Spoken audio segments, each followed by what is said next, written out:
সরকার, তার দল, তার গুন্ডা বাহিনী, রাজনীতি সবকিছুকে তার নিয়ন্ত্রণে কেন থাকতে হবে? এই বিলটি যেভাবে দিনে দুপুরে একটা ছল চাতুরি করে, একটা জোচ্চুরির মাধ্যমে এই বিলটি সংসদ হিসেবে পাস করে নেওয়া হয়। এত অসহিষ্ণু হলে চলবে না মিস্টার আব্দুল্লাহ।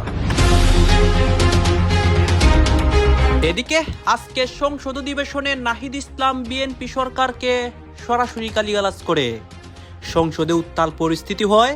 স্পিকার রেগে গিয়ে অসংখ্য এমপিকে বহিষ্কার করেন সংসদ থেকে। এত বড় একটা জুলাই অভ্যুত্থানের পর এই সংসদ গৃহীত হয়েছে, এমন একটা ফেয়ার ইলেকশনের মাধ্যমে আমরা সবাই এখানে এসেছি।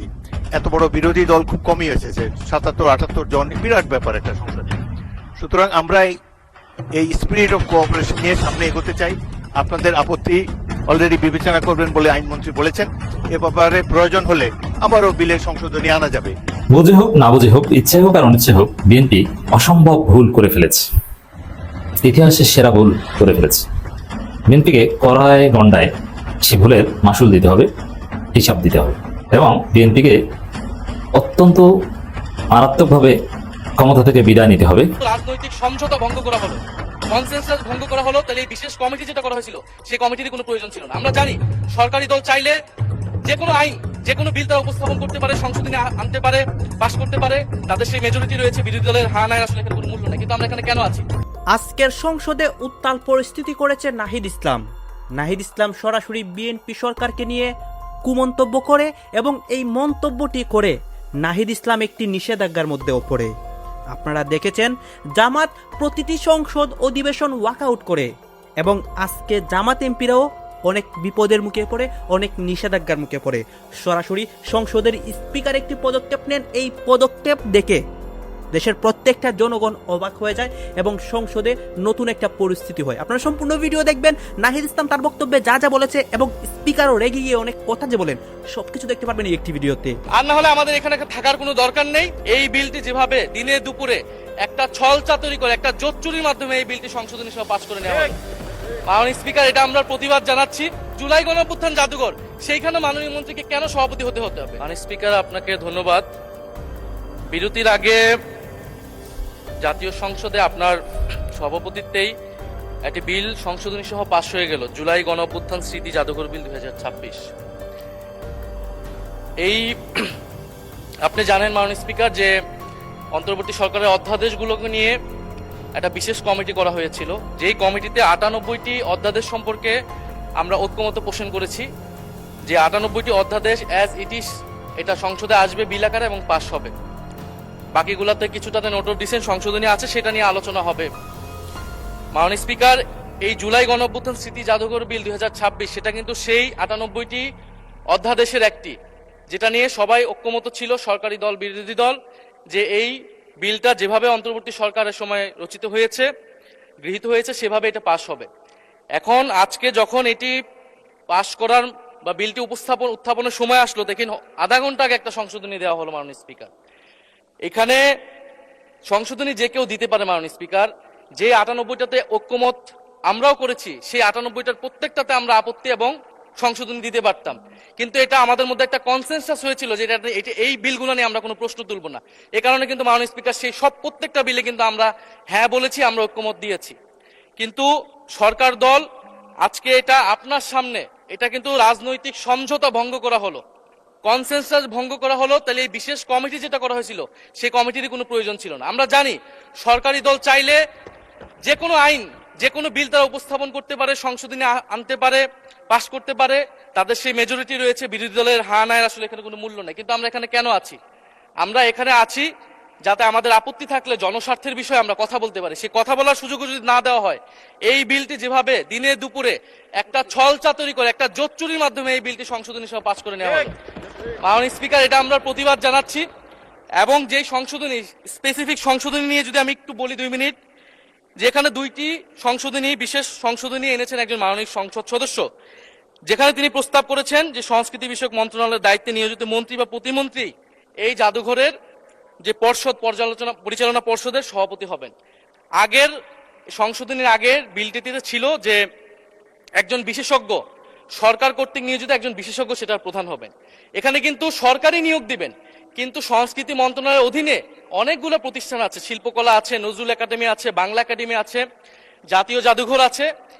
এই প্রতিষ্ঠানগুলো কিন্তু এটা মাননীয় স্পিকার আপনি যেমন রেওয়াজের কথা বলেন, এটাও কিন্তু রেওয়াজ, এখানে বিশেষ সংশ্লিষ্ট ব্যক্তি যাদের সাহিত্য ইতিহাস সংস্কৃতি এক্সপার্টাইজ আছে বা জাদুঘর নিয়ে এক্সপার্টাইজ আছে তাদেরকে সেই দায়িত্বগুলো দেওয়া হয়।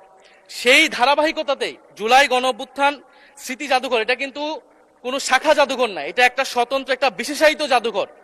যেই জাদুঘরের গঠিত হওয়ার সময় সকল পক্ষের মতামত নেওয়া হয়েছে, যেই জাদুঘরের স্মৃতি কথাতেও সকল পক্ষের পুরা আমাদের শুধু গণ অভ্যুত্থানের নয়, আমাদের গত 16 বছরের ফ্যাসিবাদ লড়াইয়ের স্মৃতিগুলো নেওয়া হয়েছে, সবকিছুই সেখানে আছে। কিন্তু এখন যদি মন্ত্রীকে সেখানে বসানো হয়, প্রথমত এটা রেওয়াজ ভঙ্গ করা হয়, দ্বিতীয়ত এটা যে আমরা যে সরকারের বর্তমান সরকারের প্রবণতা দেখছি বাংলাদেশের সকল প্রতিষ্ঠানকে দলীয়করণ করা, সেটারই একটা ধারাবাহিকতা মাননীয় স্পিকার। আমরা দেখেছি বাংলাদেশ ব্যাংক দখল হয়ে ব্যাংককে দলীয়করণ করা হয়েছে, স্থানীয় সরকার প্রতিষ্ঠানগুলোকে দলীয়করণ করা হচ্ছে, এমনকি ক্রিকেট বোর্ড সেখানেও মাননীয় স্পিকার দলীয়করণ পরিবারকরণ সবকিছু করা হয়ে গেছে। আমাদের মাননীয় মন্ত্রীদের সন্তানরা সেই ক্রিকেট বোর্ডের সদস্য হয়ে গেছে। এখন আমাদের জুলাই গণঅভ্যুত্থান জাদুঘর, সেইখানে মাননীয় মন্ত্রীকে কেন সভাপতি হতে হবে? সেটা তো মন্ত্রণালয়ের অধীনে একটি প্রতিষ্ঠান। আর দ্বিতীয় যে সংশোধনী, যে সরকার চাইলে যে কাউকে বাদ দিয়ে দিতে পারবে। এখন জুলাই গণঅভ্যুত্থান আমরা সকলে এক বাক্যে সেটা স্বীকার করি, এটা সকল পক্ষের ফ্যাসিবাদ বিরোধী সকল পক্ষের একটা অংশীদারিত্ব সেখানে আছে। এত অসহিষ্ণু হলে চলবে না mister Abdullah. This is not Shahbag square, this is parliament. মাননীয় বিরোধী দল নেতা, আমি একটা কথা বলি, তারপর প্রয়োজন হলে আপনি বসবেন। আপনি আমার কথাটা একটু বলবেন। মাননীয় সদস্যবৃন্দ, এটি নিয়ে 90টি বিল পাশ করা হয়েছে, একটি মাত্র বিল বাকি আছে, এবং এই বিলগুলো পাশ করার ক্ষেত্রে সরকারি দল এবং বিরোধী দল যে চমৎকার সমঝোতা দেখিয়েছে, এটাও কিন্তু সংসদীয় ইতিহাসে বিরল। আমি অনেক বয়স হয়েছে, এর আগে 6টি সংসদ দেখেছি, এত সুন্দর পরিবেশ, সহযোগিতামূলক পরিবেশ আগে কোনো সংসদে ছিল না। এখানে পুরনো সদস্য মোহাম্মদ শাহজাহান এবং গাজী নজরুল ইসলাম আছে, তাদেরকে জিজ্ঞাসা করে দেখেন অতীতের সংসদগুলোর সরকারি দল এবং বিরোধী দলের মধ্যে কি ধরনের পরিবেশ ছিল, কি ধরনের মনোভাব ছিল, কি ধরনের তির্যক অশ্লীল বাক্য বিনিময় হতো। সেই তুলনায় অনেক ভালোভাবে এই সংসদে শুরু হয়েছে। এবং সর্বশেষে আইনমন্ত্রী যে কথাটি বললেন, আপনাদের যে আপত্তি, প্রয়োজন হলে এটারও তো একটা রিমেডি আছে। আমি মনে করি এই বিষয়টি নিয়ে এত অসহিষ্ণু হলে চলবে না mister Abdullah. This is not Shahbag square, this is parliament. এখানে ধৈর্য ধরে অপেক্ষা করতে হবে, শুনতে হবে, আর মৌখিক কথাবার্তার স্কোপ খুবই কম। নোটিশ দিবেন, will adjudicate on the notices. এখন প্রশ্ন হলো, মাননীয় আইনমন্ত্রী যে কথাটি বলেছেন এটি পুনর্বিবেচনা করা যেতে পারে। আপনারা দরকার হলে নিজেদের মধ্যে আলাপ আলোচনা করে পরবর্তী অধিবেশনে একটি সংশোধনী বিল আনেন, সেটি নিশ্চয়ই সরকারি দল বিবেচনা করবে। এবং আরেকটি কথা হলো যে সংসদের পরিবেশটা আমরা একটু ভালো রাখি। সংসদের চমৎকার বিভিনিং, এত বড় একটা জুলাই অভ্যুত্থানের পর এই সংসদ গৃহীত হয়েছে, এমন একটা ফেয়ার ইলেকশনের মাধ্যমে আমরা সবাই এখানে এসেছি। এত বড় বিরোধী দল খুব কমই এসেছে, 77-78 জন, বিরাট ব্যাপার একটা সংসদে। সুতরাং আমরা এই স্পিরিট অফ কোঅপারেশন নিয়ে সামনে এগোতে চাই। আপনাদের আপত্তি অলরেডি বিবেচনা করবেন বলে আইনমন্ত্রী বলেছেন। এ ব্যাপারে প্রয়োজন হলে আবারও বিলের সংশোধনী আনা যাবে। এই সংসদ 5 বছরের জন্য নির্বাচিত হয়েছে। Let us beer with all this differences. আমরা সকল ধরনের অসুবিধা মতানৈক্য কমিয়ে আনতে পারি। গণতন্ত্রের সৌন্দর্যই হলো এই মতভিন্নতা, না হলে তো একটা দলই থাকতো দেশে। এখানে 3-4টি দল অলরেডি আপনারা এখানে রিপ্রেজেন্টেড। সুতরাং আমি স্পিকার হিসাবে আপনাদেরকে অ্যাসিওর করতে পারি, I will do my best to see that opposition gets is due. এটা আমরা নিশ্চয়ই চেষ্টা করব। জনাব মুজিবুর রহমান, আপনি কি এই ব্যাপারে বলতে চান নাকি অন্য কোনো ব্যাপারে? এই বিষয়ে আর শুনবো না, অন্য কোনো বিষয় হলে বলতে পারেন। এই বিষয়টি তো মাননীয় আইনমন্ত্রী সমাধান করেই দিয়েছেন। এটা নিয়ে প্রয়োজন হলে পরবর্তীতে আমরা বিল আনবো। আমরা কার্য উপদেষ্টা কমিটির দ্বিতীয় বৈঠকে অনুরোধ করেছিলাম দুটো জিনিস। একটা হলো 133টা অধ্যাদেশের সবগুলা এখানে আসবে। 2 নম্বর ছিল যে এমনিতে 3 দিন আগে আমাদেরকে ডকুমেন্টসগুলো দেওয়ার কথা। সমস্যা বাস্তবতা সবগুলা কনসিডার করে বলা হয়েছিল মিনিমাম 1 দিন আগে দেওয়া হবে, এনশিওর করা হবে। তা আমি তো অর্থনীতির ছাত্র না, যার কারণে এতগুলা ডকুমেন্টস এখানে টেবিলে আসার পরে আমাদেরকে দেওয়া হয়েছে। একদিকে সংসদ চলছে, আরেকদিকে ডকুমেন্টগুলো এখানে রেখে দেওয়া হয়েছে। যেহেতু দুর্বল ছাত্র, এই জন্য কিছুই বুঝতে পারি নাই। এখন উপরে হাত তুলবো না নিচে নামাবো এটাও বুঝতে পারি। এখন যদি সংসদ সদস্য হিসাবে কিছু না বুঝেই হা বলি, এটা হবে অপরাধ। যদি না বুঝে নাও বলি, এটাও হবে অপরাধ। এই জন্য আমরা চুপ থেকেছি মাননীয় স্পিকার। আমাদের অবস্থান এখন তাই। আমি জানি না এখানে বিজ্ঞ সরকারি দলের সম্মানিত সদস্যবৃন্দ যারা আছেন, তারা হয়তো সবাই অর্থনীতির ছাত্র এবং খুবই স্মার্ট, খুবই ট্যালেন্টেড স্টুডেন্ট ছিলেন, যার কারণে কাগজ দেখা মাত্র ভিতরে কি আছে তারা হয়তো এটা বুঝে ফেলেছেন। আমরা বুঝতে পারি নাই মাননীয় স্পিকার, এটা আমাদের অক্ষমতা। এখন আমরা কি করব, আমাদেরকে একটু পরামর্শ দেন। মাননীয় স্বরাষ্ট্রমন্ত্রী বলুন। মানে স্পিকার, সংসদের কার্য উপদেষ্টা কমিটি এই সমস্ত কর্ম নির্ধারণ করেছে। বিশেষ কমিটি যেটা আপনি করে দিয়েছেন এই আইনগুলো পর্যালোচনা করার জন্য, সংসদে বিশেষ এই কমিটিতে আমাদের মাননীয় সদস্য জয়নাল আবদিন সাহেব সভাপতি ছিলেন। বিরোধী দলের পক্ষ থেকে বেশ কয়েকজন সদস্য ছিলেন, আইনমন্ত্রী সহ সবাই এটা পর্যালোচনা করে যে সকল অধ্যাদেশগুলো সর্বসম্মতিক্রমে অ্যাজ ইট ইজ পাস করার জন্য ডিসাইডেড হয়েছে, তার মধ্যে এই বিলটাও ছিল, অর্থ বিল সহ অন্যান্য। তো আর কিছু বিল নোট অফ ডিসেন্ট ছিল, আলোচনার দাবি রেখেছিলেন বিরোধী দলীয় সদস্যগণ। সেটি ইতিমধ্যে আপনি 2 মিনিটের জায়গায় 10 মিনিট 15 মিনিট যেভাবে আপনি উপযুক্ত মনে করেছেন আলোচনার জন্য দিয়েছেন। তো এখন যদি এই যে বিল পাস হয়ে যাওয়ার পরে যদি বলে আমি কিছু বুঝলাম না, এটা মানে স্পিকার দুঃখ হল। যদি আপত্তি দিতেই হতো উত্থাপনের পর, তারপরে সেকেন্ড রিডিংয়ে বিবেচনার সময়।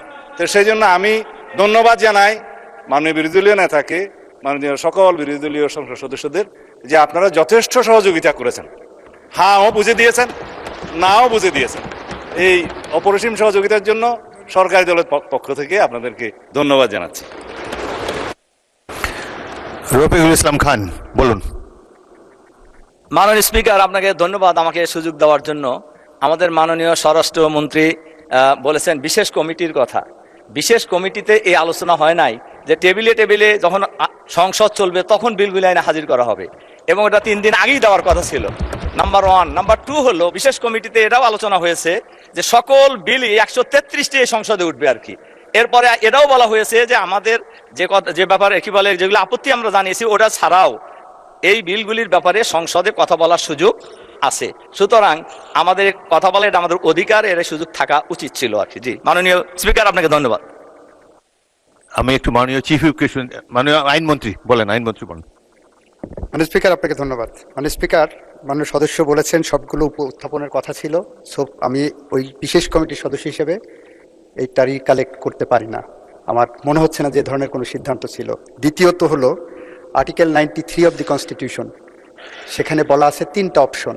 নাম্বার 1, 30 দিনের মধ্যে বিল উপস্থাপন করতে হবে।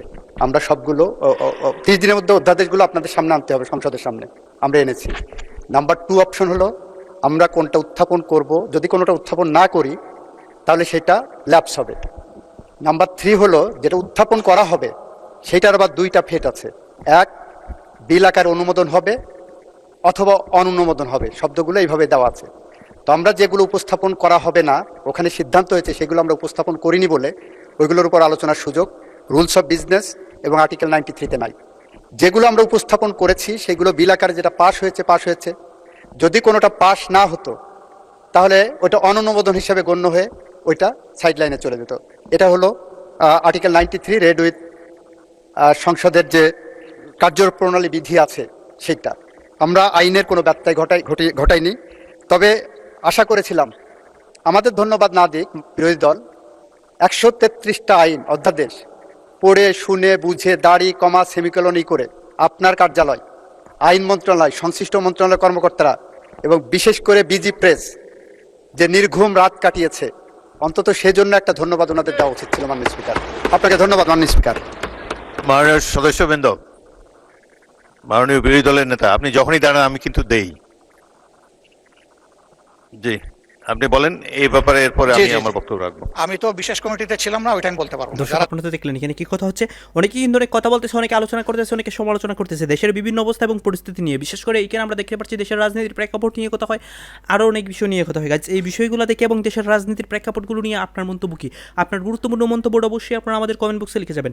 সর্বশেষ আপনাদের কাছে আমাদের একটা রিকোয়েস্ট থাকবে, আপনারা আমাদের চ্যানেলের নতুন দর্শক হয়ে থাকলে চ্যানেলটি সাবস্ক্রাইব করবেন এবং পাশে থাকা বেল বাটনটি বাজাবেন, যাতে করে নেক্সট ভিডিওটা সবার আগে আপনাদের কাছে পৌঁছে যায়। ধন্যবাদ।